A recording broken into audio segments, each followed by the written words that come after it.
दोस्तों, इन दिनों पूरी दुनिया का मीडिया और सोशल मीडिया सिर्फ एक ही मुद्दे पर बात कर रहा है, जेफरी एपस्टीन और उसकी खुफिया लिस्ट। ये वो फाइलें हैं जिन्होंने पर्दे के पीछे छुपे कई बड़े और ताकतवर लोगों को बेनकाब कर दिया है। इनमें ऐसे शर्मनाक खुलासे हैं कि आम आदमी हैरान रह जाए। लेकिन आज हमारा मुद्दा उन लोगों की अय्याशियां नहीं है, बल्कि आज हम एक ऐसे खुलासे की बात करेंगे जिसका ताल्लुक हमारे ईमान और अकीदे के मरकज खाना काबा से जुड़ा है। सवाल यह है, इन बदनाम लोगों के पास खाना काबा का गिलाफ कैसे पहुंचा और इस पाक चीज के साथ आखिर किया क्या गया? यही वो सवाल है जिसने पूरी मुस्लिम दुनिया को बेचैन कर दिया है। इसको समझने के लिए पहले जानना जरूरी है कि एप्सन फाइल्स हैं क्या। जेफरी एपस्टीन अमेरिका का एक बेहद अमीर फाइनेंसर था जिसके रिश्ते दुनिया के ताकतवर लोगों से थे। अमेरिकी पूर्व राष्ट्रपति, ब्रिटिश शाही परिवार, हॉलीवुड सितारे और बड़े वैज्ञानिक तक। बाहर से वह एक कामयाब कारोबारी दिखता था, लेकिन असल में वो एक घिनौने नेटवर्क का सरगना था जो नाबालिग लड़कियों की तस्करी और गलत हरकतों में शामिल था। मामला पहली बार 2005 में फ्लोरिडा में सामने आया। 2008 में केस चला, लेकिन ऊंचे संपर्कों की वजह से उसे सिर्फ 13 महीने की हल्की सजा मिली। 2019 में हालात बदले। मी टू आंदोलन के बाद उसे दोबारा गिरफ्तार किया गया और न्यूयॉर्क में गंभीर आरोप लगे, लेकिन ट्रायल से पहले ही अगस्त 2019 में वह जेल में मरा हुआ पाया गया। सरकारी तौर पर इसे आत्महत्या बताया गया, हालांकि आज भी इस पर शक किया जाता है। अब सवाल यह है कि अगर एप्स्टीन 2019 में मर चुका है तो यह फाइलें 2024 से 25 में क्यों सामने आई? तो इसका जवाब वर्जीनिया जुफ्रे के केस में छुपा है। वर्जीनिया ने दावा किया था कि वह एप्स्टीन के जाल का शिकार बनी थी और उसने उसकी करीबी सहयोगी गिस्लेन मैक्सवेल के खिलाफ 2015 में सिविल केस दायर किया था। इस केस के दौरान अदालत में हजारों पन्नों के दस्तावेज जमा हुए, ईमेल्स, गवाहों के बयान और प्राइवेट जेट की फ्लाइट लिस्ट तक। उस वक्त यह सब सील कर दिए गए थे, लेकिन सालों बाद एक अमेरिकी जज ने इन्हें सार्वजनिक करने का आदेश दिया। आज जो फाइलें सामने हैं वह उसी पुराने केस से जुड़े कानूनी दस्तावेज हैं, जिनमें उन लोगों के नाम हैं जो एप्सन के संपर्क में थे, उसके जहाज में सफर करते रहे या उसके निजी द्वीप तक जाते रहे। यह बात साफ समझना जरूरी है कि इन फाइलों में किसी का नाम आने का मतलब यह नहीं कि वह शख्स अपराधी ही है। इसका मतलब सिर्फ इतना है कि उस इंसान का जेफरी एप्स्टीन के साथ किसी न किसी तरह का रिश्ता या संपर्क रहा था। जब इन हजारों पन्नों को दुनिया भर के पत्रकारों और शोधकर्ताओं ने पढ़ा तो कई बड़े और ताकतवर लोगों के राज भी खुले। लेकिन इसी दौरान एक ऐसा खुलासा भी सामने आया जिसका किसी को अंदाजा नहीं था। इस खुलासे का ताल्लुक मिडिल ईस्ट और मुसलमानों की सबसे मुकद्दस जगह खाना काबा से था।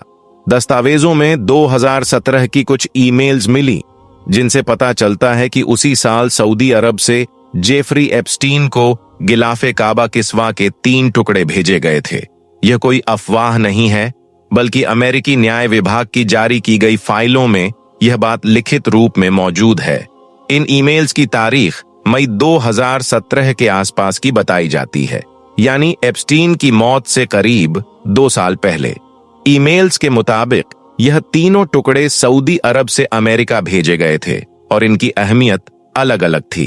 पहला टुकड़ा काबा के अंदरूनी हिस्से से जुड़ा हुआ था, जहां आम लोगों की पहुंच बिल्कुल नहीं होती, इसलिए उसका गिलाफ मिलना लगभग नामुमकिन माना जाता है।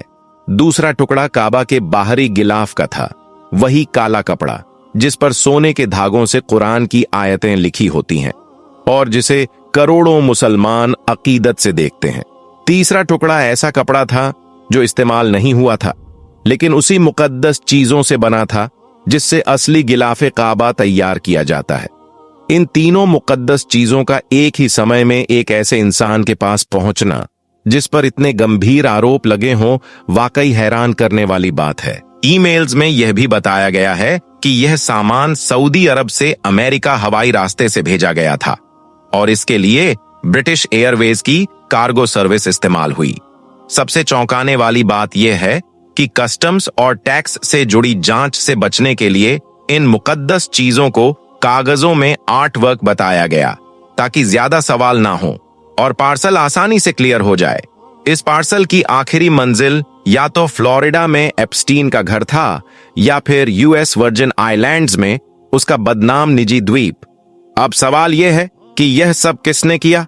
क्या यह किसी सरकार की तरफ से दिया गया तोहफा था या किसी एक व्यक्ति का निजी फैसला?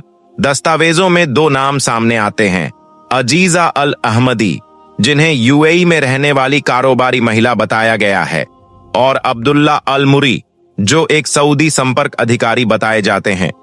ईमेल्स के लहजे से साफ होता है कि यह दोनों लोग एप्स्टीन के करीबी संपर्क में थे और उन्होंने उसे भरोसा दिलाया था कि यह मुकद्दस चीजें सुरक्षित तरीके से उसके पास पहुंच जाएंगी। अब सवाल यह है कि यह दोनों लोग आखिर कौन थे और इन्हें इतनी मुकद्दस चीजों तक पहुंच कैसे मिली? यह एक ऐसी पहेली है जो अब तक पूरी तरह सुलझ नहीं सकी। हालांकि इन दोनों के नाम अमेरिकी कानूनी दस्तावेजों में दर्ज होना इस बात का साफ संकेत देता है कि गिलाफे काबा के टुकड़ों को भेजने में बाकायदा योजना बनाई गई थी। इस खुलासे ने मुसलमानों की भावनाओं को गहरी ठेस पहुंचाई है, क्योंकि किस्वा या गिलाफे काबा कोई साधारण कपड़ा नहीं, बल्कि इस्लामी विरासत, आस्था और सम्मान की सबसे बड़ी निशानी है। आमतौर पर सऊदी सरकार पुराने गिलाफे काबा के टुकड़े दूसरे देशों के राष्ट्राध्यक्षों, खास सरकारी मेहमानों या बड़े संग्रहालयों को भेंट के तौर पर देती है। यह एक सीमित और नियंत्रित परंपरा है। लेकिन जेफरी एपस्टीन न किसी देश का राष्ट्रपति था, न कोई बादशाह और न ही कोई इज्जतदार या नेक नाम शख्स। उसका इस्लाम से कोई संबंध नहीं था और उसका किरदार पूरी दुनिया में विवादों से भरा रहा। ऐसे इंसान को इतना दुर्लभ और मुकद्दस तोहफा क्यों दिया गया, इसकी कोई साफ वजह समझ में नहीं आती। क्या एप्स्टीन ने इसे घर की सजावट के लिए मंगवाया था? क्या वह इसे बेचकर मुनाफा कमाना चाहता था? या यह उसकी महंगी और अजीब चीजें जमा करने की आदत का हिस्सा था? इन सवालों के सीधे जवाब ईमेल्स में नहीं मिलते, लेकिन यह घटना एक बात जरूर साबित करती है कि पैसा और ताकत होने की वजह से एप्स्टीन की पहुंच उन जगहों तक भी थी जहां एक आम मुसलमान सिर्फ जाने का सपना ही देख सकता है। आज लोग खासकर सोशल मीडिया पर यह सवाल उठा रहे हैं कि इस मामले की गंभीर जांच क्यों नहीं हो रही? क्या मुकद्दस स्थानों के निगरान इस बात से बेखबर थे कि किस्वा के टुकड़े कहां भेजे जा रहे हैं? अब तक सऊदी अरब या संयुक्त अरब अमीरात की तरफ से इस मुद्दे पर कोई साफ सरकारी बयान सामने नहीं आया है। यह खामोशी शक को और गहरा कर रही है, क्योंकि अगर यह दस्तावेज झूठे होते तो अब तक सख्त इनकार या सफाई आ चुकी होती। लेकिन क्योंकि यह कागजात अमेरिकी अदालत और FBI से जुड़े हैं, इन्हें नजरअंदाज करना आसान नहीं है। अब सबसे बड़ा सवाल यही है कि वह तीनों मुकद्दस टुकड़े इस वक्त कहां हैं? क्या वे अब भी एप्स्टीन की जब्त की गई संपत्ति में हैं? क्या अमेरिकी सरकार ने उन्हें अपने कब्जे में ले लिया है या फिर वे कहीं गायब हो चुके हैं? ये पूरा मामला हमें सोचने पर मजबूर करता है कि दुनिया में ताकत और सिस्टम असल में कैसे काम करता है। अब देखना यह है कि क्या इस खुलासे के बाद कोई जिम्मेदार संस्था हरकत में आती है और इन मुकद्दस चीजों को उनकी सही जगह या किसी सुरक्षित स्थान पर पहुंचाया जाता है, या फिर यह मामला भी वक्त के साथ दबा दिया जाएगा। फिलहाल सच्चाई यही है कि एप्स्टीन फाइल्स ने दुनिया को एक बहुत कड़वा और तकलीफदेह सच दिखाया है। आखिर में इस पूरे मामले पर आपकी क्या राय है? कमेंट में आप अपनी राय जरूर दें।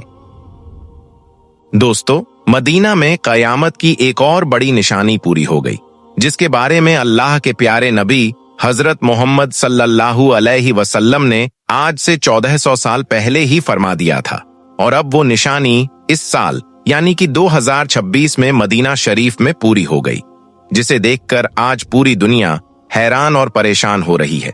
और यही नहीं, कयामत की इस बड़ी निशानी के बारे में जानकर यकीनन आपके भी होश उड़ जाएंगे और आप लोग भी हैरान रह जाओगे। इसलिए आज का यह वीडियो आप सभी के लिए बहुत खास है। आप इसको आखिर तक जरूर देखें। और सबसे पहले, अगर आपको अल्लाह और कयामत के दिन पर यकीन है तो आप इस वीडियो को दिल से एक लाइक जरूर कर दें और कमेंट बॉक्स में अल्लाहू अकबर लिखकर शेयर भी कर दें ताकि और भी लोगों के पास में यह वीडियो पहुंच जाए। तो चलिए दोस्तों शुरू करते हैं। दोस्तों सबसे पहले तो हम आपको बता दें कि कयामत की जो निशानी आज हम आपको बताने वाले हैं और जो निशानी इस वक्त मदीना शरीफ में पूरी हुई है, यह निशानी दज्जाल के हवाले से है। याद रखें, दज्जाल कुर्बे कयामत का एक ऐसा फितना है जिसका खौफ और दबदबा हर जमाने में पाया जाता रहा है। और यही नहीं, यह एक इतना बड़ा फितना है कि अगर इसका जिक्र सहाबा किराम की मजलिस में भी हो जाता तो सारे सहाबा किराम भी जारो कतार रोना शुरू कर देते थे और इस फितने से अल्लाह ताला की पनाह मांगते थे। दोस्तों, अब्बू दाऊद शरीफ हदीस में अल्लाह के प्यारे नबी हजरत मोहम्मद सल्लल्लाहु अलैहि वसल्लम ने फरमाया है कि कयामत की घड़ी, उसका दिन, उसका साल और उसका सही इल्म सिर्फ और सिर्फ अल्लाह ताला के पास में है। लेकिन हाँ, कयामत की कुछ ऐसी निशानियां जरूर हैं जिनके जाहिर होने के बाद में, यानी कि जिनके पूरा होने के बाद इस दुनिया में कयामत आएगी। तो इस पर सहाबा किराम ने पूछा, या रसूल अल्लाह सल्लल्लाहु अलैहि वसल्लम, वो कौन कौन सी निशानियां हैं जिनके पूरा होने के बाद इस दुनिया में कयामत आएगी? तो इस पर अल्लाह के प्यारे नबी ने इरशाद फरमाया कि वो वक्त बहुत करीब आ चुका है और बहुत ही जल्द तुम्हारे बीच में आ जाएगा।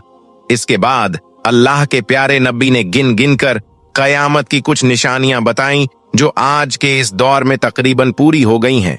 और उन्हीं में से एक निशानी थी मदीना शरीफ को लेकर, जो इस वक्त यानी कि 2026 में पूरी हो गई है। दोस्तों, अल्लाह के प्यारे नबी हजरत मोहम्मद सल्लल्लाहु अलैहि वसल्लम ने आज से 1400 साल पहले इस निशानी के बारे में बता दिया था। आपने फरमाया कि मदीना में दज्जाल का रौब भी नहीं पड़ेगा। जब दज्जाल इस दुनिया में जाहिर होगा तो उस वक्त मदीना में 7 दाखिली दरवाजे होंगे, यानी कि मदीना शरीफ में दाखिल होने के लिए, मदीना शरीफ में एंटर होने के लिए पूरे 7 रास्ते होंगे। हर रास्ते पर 2-2 फरिश्ते अपने हाथों में नंगी तलवारें लिए हुए खड़े होंगे, जो मदीना में किसी भी बुराई और शैतानी ताकत को दाखिल नहीं होने देंगे। मतलब कि जब मदीना में 7 दाखिली रास्ते हो जाएंगे तो वो वक्त दज्जाल के आने का वक्त होगा, मगर दज्जाल मदीना शरीफ में दाखिल नहीं हो पाएगा। तो कयामत की इस बड़ी निशानी के हवाले से हम आपको बता दें कि कयामत की यह निशानी मदीना शरीफ में इस वक्त पूरी हो गई है, क्योंकि मदीना शरीफ में दाखिल होने के पहले 6 रास्ते हुआ करते थे। लेकिन अब अगर आप मदीना शरीफ का मैप देखेंगे, यानी कि नक्शा देखेंगे, तो आपको पता चल जाएगा कि मदीना में दाखिल होने के लिए अब 6 नहीं बल्कि पूरे 7 रास्ते बन चुके हैं।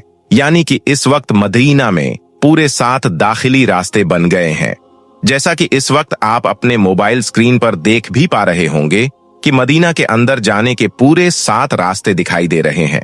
इसका मतलब यह है कि मदीना शरीफ में कयामत की ये बड़ी निशानी भी इस वक्त पूरी हो गई है, यानी कि कयामत बहुत करीब आ चुकी है। इस दुनिया में कयामत बहुत ही जल्द आने वाली है। इसके अलावा एक और हदीस शरीफ में अल्लाह के प्यारे नबी ने फरमाया कि जब मदीना शरीफ में पूरे 7 दाखिली दरवाजे हो जाएंगे तो फिर इस दुनिया में दज्जाल आएगा। यह दज्जाल फिर पूरी दुनिया में कत्ल आम करने के बाद मक्का और मदीना में जाने की कोशिश करेगा, यहाँ तक कि मदीना के करीब भी चला जाएगा। इसके बाद दज्जाल ओहद के पहाड़ पर चढ़ जाएगा और फिर अपने दोस्तों से कहेगा, इस कसरे अभेद को देख रहे हो, यह मोहम्मद सल्लल्लाहु अलैहि वसल्लम की मस्जिद है। फिर वह मदीना शरीफ में घुसने की कोशिश करेगा तो उस वक्त अल्लाह के हुक्म से मदीना के हर रास्ते पर, यानी कि 7 रास्तों पर अल्लाह के 2-2 फरिश्ते अपने हाथों में नंगी तलवारें उठाए हुए खड़े होंगे, जो दज्जाल को मदीना शरीफ में दाखिल नहीं होने देंगे। इसके बाद दज्जाल अपने खेमे को एक बहुत जोरदार जर्ब लगाएगा, जिसकी वजह से मदीना शरीफ को 3 जोरदार झटके लगेंगे। यह देखकर फिर मदीना शरीफ से हर मुनाफिक और फासिक मर्द और औरत मदीना से बाहर निकल जाएंगे और दज्जाल के साथ में हो जाएंगे, और इस तरह से फिर मदीना शरीफ हर किस्म की नजासत से पाक हो जाएगा। अल्लाह के प्यारे नबी ने उस दिन को योमुल खलास यानी कि निजात के दिन का नाम दिया है। याद रखें, दज्जाल बिजली से भी तेज रफ्तार से इस जमीन पर गर्दिश करेगा, जिससे वो दुनिया के हर कोने कोने में पहुंच जाएगा। उस वक्त दुनिया के तमाम काफिर और इजरायली लोग उसकी हिमायत करेंगे और उसकी जमात के साथ में शामिल हो जाएंगे। लेकिन जो सच्चा मुसलमान होगा वह उसको पहचान लेगा और उसको मानने से इनकार कर देगा। इसके बाद दज्जाल का हजरत इमाम मेहदी और हजरत ईसा अलैहिस्सलाम के साथ में मुकाबला होगा। उस वक्त दज्जाल का लश्कर दुनियावी एतबार से मुसलमानों से कहीं ज्यादा मजबूत और ताकतवर होगा, लेकिन फिर भी उस वक्त मुसलमानों और दज्जाल ग्रहों के बीच में एक बहुत बड़ी जंग होगी, जिसमें अल्लाह ताला मुसलमानों की मदद फरमाएंगे। इस वजह से दज्जाल उस जंग में हार जाएगा, यानी कि उस जंग में दज्जाली लश्कर को बहुत बुरी हार का सामना करना पड़ेगा। इसके बाद दज्जाल हजरत ईसा अलैहिस्सलाम से डरता हुआ फिलिस्तीन की तरफ भाग जाएगा, लेकिन हजरत ईसा अलैहिस्सलाम उसका पीछा करते हुए उसको मुकामे लूत पर पकड़ लेंगे और फिर अल्लाह ताला के हुक्म से वह दज्जाल का कत्ल कर देंगे। दोस्तों, आज पूरी दुनिया में जो हालात और वाकयात बनते जा रहे हैं, उन्हें देखकर यही लगता है कि अब वह वक्त दूर नहीं रहा जब दज्जाल इस दुनिया में आने वाला है और हजरत इमाम मेहदी का ज़हूर होने वाला है। इस वक्त आप मदीना शरीफ के नक्शे को ही देख लीजिए। इसमें आप साफ तौर पर देख सकते हो कि इसमें आपको 7 रास्ते दिखाई देंगे। मदीना शरीफ के ये दाखिली रास्ते पहले 6 हुआ करते थे, लेकिन अब यह पूरे 7 हो चुके हैं। मतलब कि अल्लाह के प्यारे नबी ने आज से 1400 साल पहले कयामत की जो निशानी हमें बताई थी, वह आज के इस दौर में तकरीबन पूरी हो गई है। दोस्तों, इसके अलावा कयामत की एक और बड़ी निशानी है जो मक्का और मदीना में इस वक्त पूरी हो गई है। हजरत इब्ने उमर रजी अल्लाह ताला अन्हु ने जबले अब्बू के इस पहाड़ी पर चंद मकानात को देखकर अपने शागिर्द से फरमाया कि जब मक्का और मदीना की पहाड़ियों पर मकानात बनने लगे और उनके रास्तों से पानी बहना शुरू हो जाए, तो उस वक्त तुम होशियार हो जाना, क्योंकि ऐसा वक्त कयामत के करीब का वक्त होगा। तो दोस्तों, ऐसा भी आज आप देख सकते हो, मक्का और मदीना के आसपास की पहाड़ियों पर किस तरह से ऊंचे ऊंचे मकान बनने शुरू हो गए हैं। और यही नहीं, अब तो मक्का और मदीना में बारिश भी खूब होने लगी है, जिसकी वजह से अब इन रास्तों से पानी बहना भी शुरू हो गया है और मक्का मदीना के पहाड़ भी हरे भरे हो गए हैं। अल्लाह के प्यारे नबी हजरत मोहम्मद सल्लल्लाहु अलैहि वसल्लम ने आज से 1400 साल पहले यह भी फरमाया था कि कयामत आने की निशानियों में से एक बड़ी निशानी यह भी है कि कयामत आने से पहले अरब के पहाड़ हरे भरे हो जाएंगे। मुल्क अरब में खेती, नहरें और बाग हो जाएंगे। अब जैसा कि आप सभी को मालूम होगा कि मक्का मदीना में कयामत की यह निशानी भी पूरी हो गई है।